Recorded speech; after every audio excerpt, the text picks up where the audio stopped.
From MTN News, this is Montana This Morning. Good morning and welcome to Montana This Morning on this Monday, December 23rd. I'm Augusta McDonnell here with Miller Robson. Well, good morning, everybody. Happy Monday. Yeah, happy Monday. Welcome to the week of Christmas. Getting excited? Yeah, I hope all your plans are coming together well. Yeah. I just wish I could give you some Christmas. I talk to people at Walmart and church and whatnot, so it's kind of a 50-50 split. Some people at Walmart and at church. Hey, you want to know where? That is a cohesive survey. That's where I get. That's where I get the business, if you know what I mean. People talk to me about the weather. But yeah, it's kind of like a 50% like, oh man, this is going to be a great Christmas because it's going to be no snow, it's going to be warmer. And then you got a 50% going, man, it's just not going to feel like Christmas because it's not going to be really that cold and we're not going to have any snow on the ground. So we'll have your Christmas forecast coming up. You know, it's been very warm out there. We're actually coming off of record temperatures. Check this out. On Friday, we tied a record here in Billings at 58. We saw new records in Livingston and Sheridan with 60 and 62 respectively. And we're not done there. On Saturday, we actually beat a record here in Billings of 58, and we saw a tied record in Livingston of 57. Now we're looking at highs in the 40s and 50s as we move forward. So we take a step back yesterday, we hit 54. Wasn't a record, but almost 10 degrees above the norm. Our low of 31, well above average of 18 degrees. It was somewhat windy yesterday. I was actually looking at my back porch, and our fence looked like it was about to come down. I was getting a little nervous about that. But the wind should start to subside today, but we're not done with the winds yet. As we get into the middle of the week, rest of the week, we can still see some strong winds, especially around the Livingston area. So if you missed it earlier, we have your Christmas Day forecast coming up. All right, Miller, thanks for tracking that. Okay. Of course, that's what we're watching for this week. But let's get to our top story this morning. We've got the latest on a deadly crash between Laurel and Park City. This happened on Sunday. That crash backed up traffic on Interstate 90 for hours and sent multiple people to the hospital with injuries. Witnesses say it all started when a semi-truck drifted into the oncoming lane of traffic and collided with an SUV and a pickup truck. We don't have official information yet from the Montana Highway Patrol, but we do know this happened just after 4 p.m. yesterday afternoon. Witnesses say the semi-truck was traveling westbound when it went through the median and into the eastbound lane, hitting two other vehicles. The semi tipped, blocking both eastbound lanes. According to the Montana Highway Patrol online crash tool, troopers were investigating one fatality at this location, and drivers stuck in traffic tell us they saw a medical chopper land. The crash remains under investigation. I talked to dispatch earlier this morning, and we will get you that full wreck report when it becomes available. And this morning, a look now at the opioid crisis as numbers from drug overdoses spike around the holidays. Last year, over 100,000 Americans died from drug overdoses. These numbers skyrocket this time of year because of stress, but a local addiction treatment center is hoping to help people take action before it's too late. Our Isabel Spartz has more. The holidays can be a happy and cheery time for many of us, but for some, the stress of the season can bring out signs of addiction in our loved ones. But experts at Community Medical Services are sharing how to best support those going through a difficult time. Jamie Van Atta has seen a lot of different people step into her office. A lot of our clients are homeless. A lot of them have transportation issues. As a caseworker at Community Medical Services in Billings, she assists over 200 people a day with opioid addictions who come in for the medication-assisted treatment program. You're completely accepted. We meet you where you're at. It's all about harm reduction. But around the holidays, the feelings and urges of their disease can become all too difficult. Addiction tends to be correlated to traumas and things in their lives, and maybe a family member passed away or whatever. The clinic says that the biggest sign to look for in an addict this season is isolation. Disengagement from the things that make them happy, that make them themselves, from life, starting to see them withdrawing from their family. Tracy Von Schriltz is the clinic manager at CMS and is starting to see more people accept help this year around Christmas than in years prior. In the state of Montana, drug overdoses are the fourth leading cause of injury death. Historically, it's a quieter time around the holiday. This year's been different, which is wonderful that they want to take that time to be able to focus on themselves and try to do better. And the best thing is to give them support, no matter what stage they're in. That's what an addict needs.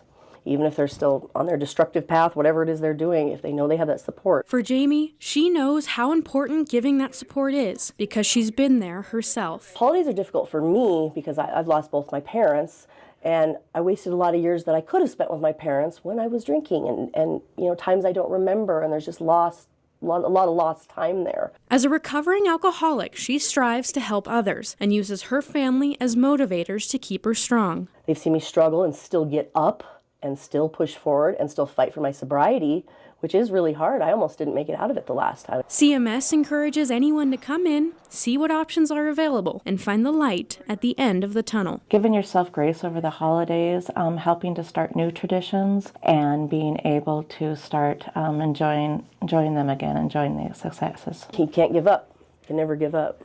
It's only when you stop trying. That's when you're failing. In Billings, Isabel Sparts, MTN News. Isabel, thanks so much. And new this morning, in a report obtained by CBS News, House investigators found former Florida Republican Representative Matt Gaetz paid numerous women, including a 17-year-old girl, for sex. Investigators also found Gaetz purchased and used drugs from his Capitol Hill office. This report obtained by CBS earlier this morning, and this all comes after a House Ethics Committee vote last week to release the report. The 37-page report concludes there is substantial evidence that Representative Gaetz violated House rules and other standards of conduct prohibiting prostitution, statutory rape, illicit drug use, impermissible gifts, special favors or privileges, and obstruction of Congress. Gaetz has repeatedly denied any wrongdoing. Gaetz resigned from Congress this fall after President-elect Donald Trump said he planned to nominate him to be Attorney General, but Gaetz soon withdrew from consideration. And over the weekend, President-elect Donald Trump outlined more priorities for his next term while also filling out his national security team. It comes as Congress narrowly avoided a government shutdown heading into the holiday break. CBS's Naomi Ruckham brings us the president-elect's latest plans for the country, now less than a month away from Inauguration Day. President-elect Donald Trump spent Sunday morning rallying supporters during a speech in Arizona, outlining many of his day one priorities. We will begin the largest deportation operation in American history, larger even than that of President Dwight D. Eisenhower. The president-elect also addressed murmurs that billionaire Elon Musk, who has been chosen to co-lead a new Department of Government Efficiency, is pulling the strings behind the scenes. The new one is President Trump has ceded the presidency to Elon Musk. No, that's not happening. This all as new CBS News polling shows that 47% of Americans believe that once the president-elect takes office, world peace and stability will increase. Meantime, on Capitol Hill, the bill is passed. Congress breathed a sigh of relief early Saturday, avoiding a government shutdown at the final hour. The midnight passage of a deal exposes division in both parties, gearing up for a second Trump presidency now just weeks away. And I think there's enough Republican senators and Democrat senators too that are not going to let the filibuster blow apart. They're not going to let basically run amok of the reconciliation process. A desire expressed by many moderates to be put to the test in the new year. Naomi Ruckham, CBS News. Also on Sunday, President-elect Trump suggested he wants the U.S. to regain control of the Panama Canal, citing high fees to pass through the channel. Panama's president quickly rejected the idea, reaffirming his nation's sovereignty over the canal. And back here in Montana will soon have a new state park to explore. On Friday, the Montana State Parks Foundation approved Judith Landing State Park, located about 50 miles north of Lewistown. In this morning's Montana Ag Report, MTN's Kagan Harsha takes us on a tour of the property, once home to one of the largest ranches in all of Montana. In a state known for its wide open spaces, there are still parts of Montana most of us have never seen. It's a really beautiful, kind of magical place. This 109-acre property tucked along the confluence of the Judith and Missouri rivers is one of them, soon to be home to Montana's newest state park. It is one of the most untold stories of Montana history. That story begins centuries ago. In the early 1700s, the Blackfeet Indians roamed this land, camping and hunting here. In 1805, Lewis and Clark camped nearby during their search for a route to the Pacific Ocean. And in 1854, one of the first ever dinosaur fossils to be found in North America was uncovered here, right around the same time the steamboats were chugging past on their way up the Missouri. So at that point, the Missouri River widens out a little bit, and so it allows the cottonwoods to really establish there. So there was a lot of wood that the steamships could use. And it's here in 1866 that the military established Camp Cook.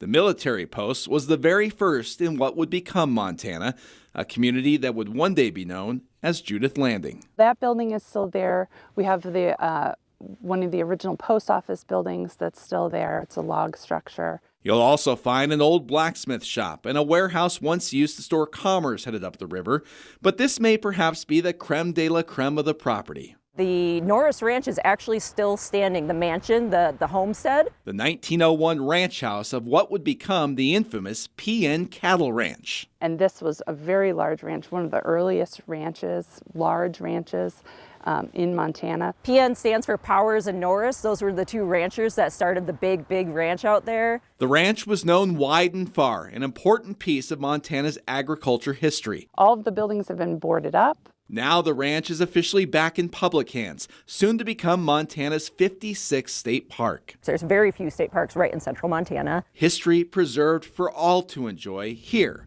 along the banks of the Missouri. It's really the confluence of a lot of different threads of Montana history. In central Montana, Kagan Harsha, MTN News. Kagan, thanks so much. And top stories this morning, a final and possibly futile climate action from the Biden White House. The White House released the United States' new goals for cutting emissions as part of the Paris Agreement last week. It's aiming for emissions in 2035 to be about 2/3 less than they were in 2005. That's a goal the World Resources Institute says is at the lower bound of what the science demands and close to the upper bound of what's realistic. But it might not mean much. President-elect Donald Trump can pull the U.S. out of the Paris Agreement again, as he did in his first term. And as 2024 wraps up, it will be remembered as the hottest year on record. But there's some other eye-popping numbers, courtesy of Climate Central. The U.S. experienced $24 billion weather disasters this year. And once again, the costs of Hurricane Helene and Milton are added up. It's expected to be the most costly weather year ever. The average time between billion-dollar disasters was just 15 days. In the early 80s, that period was 82 days. And a major legal decision in Montana. The state Supreme Court upheld a district court ruling in the first youth-led climate lawsuit in the U.S. History to go to trial and secure a victory. Montana will now be required to assess the environmental and public health impacts of its fossil fuel projects. And it is the week of Christmas and a time for surprises. 5 lucky families received the gift of a lifetime. Valley Credit Union spread the holiday cheer recently by paying off loans for 5 members nominated by their staff. Mike Otto had both his home and auto loans wiped away, a total of over $20,000. I don't have to worry about repo or if I'm going to make enough for this month, because now I know I'm going to make it. We actually didn't have the money for a wedding, and this is going to help us out. Valley Credit Union told the members they were all invited to a luncheon when they were then surprised with these gifts. So generous there, really cool story. And the dream season lives on. The Montana State Bobcats punched their title ticket to Frisco with a win over South Dakota. MTN's Grace Lawrence takes us back through a memorable Saturday in Bozeman. Welcome to Bobcat Stadium. I'm MTN Sports' Grace Lawrence as the sun has set on the FCS semifinals. Montana State prevailing over South Dakota 31-17 to punch their ticket to Frisco to play for a national championship against North Dakota State on January 6th. I come to the national championship. It's absolutely a blessing to keep playing football into January, and that's what we're all about here at Montana State. That's what we've been about here for 4 years. We came up short there 2 years ago, and obviously last year didn't go the way we wanted to, but we're back to where we belong, and that's what we're all about. Malott had another career moment against South Dakota, turning a fumbled snap into a 41-yard touchdown. He had 259 total yards and 3 total touchdowns in the win. If he's not the most impactful player in our division, I know we're going to see the other one down in Frisco, and we'll get settled on the field, I suppose. But I know, Tommy does so much for us, and that play, the unscripted, the competitive nature. I mean, he certainly could have went down in that play. Somehow he kept his balance, and I'm sure they were wondering what the heck just happened. On the defensive side of the ball, despite giving up 2 explosive touchdowns to the Coyotes early, the Bobcats didn't let up more than a field goal from them in the second half. Senior captain defensive end Brody Grebe came up with the game-clinching fumble recovery to send his team to the national championship. Yeah, they got good players. They had some explosive runs early. We knew we had to get those out because besides that, they weren't having a ton of success.